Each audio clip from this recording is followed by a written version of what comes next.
আমার ভাই যে সময় বেঁচে ছিল সেই সময় অন্তর্বর্তীকালীন সরকারের এই আহাজারি কোথায় ছিল? আওয়ামী লীগ গুপ্ত হত্যা করার প্ল্যান নিয়েছে, কমপক্ষে 50 জন প্রার্থীকে হত্যা করবে। আমার ভাই উসমান হাদি শহীদ হয়েছে, সারা বাংলাদেশের মানুষের টনক নড়েছে, কিন্তু সরকারের টনক নড়ে নাই। এই স্বরাষ্ট্র উপদেষ্টাকে পদত্যাগ করতে হবে। এর দায় এই স্বরাষ্ট্র উপদেষ্টাই সরকারকে নিতে হবে। হাজারো উসমান হাদি তৈরি হয়ে গেছে।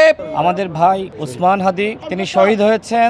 আমরা এই অন্তর্বর্তীকালীন সরকারের কাছে প্রত্যাশা করেছিলাম তারা উসমান হাদি ভাইয়ের জীবনের নিরাপত্তা নিশ্চিত করবে। উসমান হাদি ভাই তিনি অসংখ্যবার তার জীবনের ঝুঁকির বিষয়ে তিনি ফেসবুকে লিখেছেন, গণমাধ্যমে বক্তব্য দিয়েছেন, কিন্তু এই সরকার কোনোভাবেই তার সেই বক্তব্যকে গুরুত্ব দেয়নি। আজকে তিনি শহীদ হওয়ার পরে সরকারের এত আহাজারি, কিন্তু আমার ভাই যে সময় বেঁচে ছিল সেই সময় অন্তর্বর্তীকালীন সরকারের এই আহাজারি কোথায় ছিল?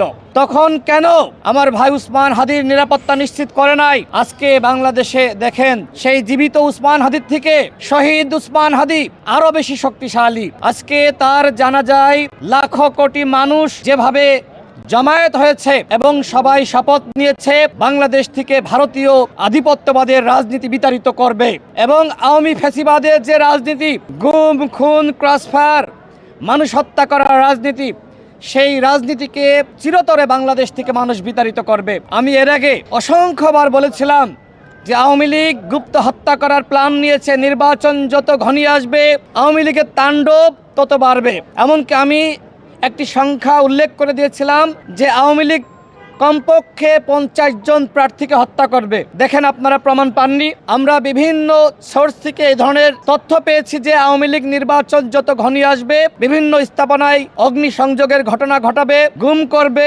এইভাবে গুপ্ত হত্যায় লিপ্ত হবে। সরকারের কি আসলে টনক নড়েছে? আমার ভাই উসমান হাদি শহীদ হয়েছে, সারা বাংলাদেশের মানুষের টনক নড়েছে, কিন্তু সরকারের টনক নড়ে নাই। আমরা দাবি করেছি অনতিবিলম্বে এই স্বরাষ্ট্র উপদেষ্টাকে পদত্যাগ করতে হবে। শাহবাগে মানুষ জমায়েত হয়েছে, ঢাকা বিশ্ববিদ্যালয়ে শিক্ষার্থীরা জমায়েত হয়েছে, সারা বাংলাদেশে মানুষ রাজপথে নেমেছে। এই স্বরাষ্ট্র উপদেষ্টাকে সরিয়ে না দিলে এই আন্দোলন সারা বাংলাদেশে দাবানলের মতন ছড়িয়ে পড়বে। আমরা বলেছি এই স্বরাষ্ট্র উপদেষ্টা ব্যর্থ এবং আমার ভাই উসমান হাদি শহীদ হয়েছে, এর দায় এই স্বরাষ্ট্র উপদেষ্টাই সরকারকে নিতে হবে। আমরা যারা প্রার্থী রয়েছি, যারা নির্বাচন করতে চাই, যদি আমাদের জীবনের হুমকি থাকে, এইভাবে আমরা যদি মাঠে নেমে গণসংযোগ করতে গিয়ে আমরা যদি শহীদ হই, তখন কি হবে? সরকারের কাছে আমাদের দাবি থাকবে, আপনারা প্রার্থীদের নিরাপত্তা নিশ্চিত করেন। আজকে যদি প্রার্থীদের নিরাপত্তা নিশ্চিত না করতে পারেন, সেক্ষেত্রে কিভাবে আপনারা অবাধ সুষ্ঠু নিরপেক্ষ নির্বাচন জাতিকে উপহার দিবেন? শুধুমাত্র মুখে মুখে বললেই হবে না, ইতিহাসের সেরা নির্বাচন করবেন। ইতিহাসের সেরা নির্বাচন করার জন্য ইতিহাসের সেরা পরিবেশ আপনাদেরকে তৈরি করতে হবে।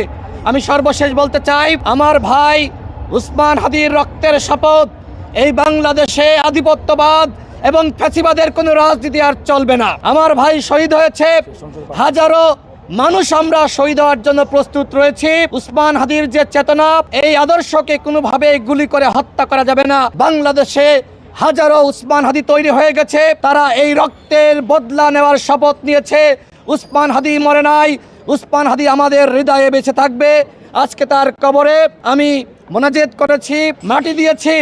আমাদেরও হয়তো এই সরকার নিরাপত্তা নিশ্চিত না করতে পারলে আমাদেরও হয়তো উসমান হাদির পরিণতি ভোগ করা লাগতে পারে। আমরা যত মানুষই শহীদ হই আর আক্রান্ত হয় না কেন, এই বাংলাদেশে আওয়ামী লীগের রাজনীতি আর ফিরবে না, ভারতীয় আধিপত্যবাদের রাজনীতি ফিরবে না। চিরতরে আওয়ামী লীগ এবং ভারতীয় আধিপত্যবাদের রাজনীতিকে নির্মূল করতে হবে, সেই দায়িত্ব এই সরকারকে নিতে হবে। আমি সর্বশেষ আবারও বলে, এই স্বরাষ্ট্র উপদেষ্টাকে যদি শপথে আপনারা বহাল রাখেন, এই আন্দোলনকে কোনোভাবেই আপনারা বন্ধ করতে পারবেন না। সুতরাং আজকে জানাজা থেকে ইনকিলাব মঞ্চের পক্ষ থেকে 24 ঘন্টা সময় দেওয়া হয়েছে। আমি দাবি জানাচ্ছি 24 ঘন্টার মধ্যেই এই স্বরাষ্ট্র উপদেষ্টাকে পদত্যাগ করতে হবে।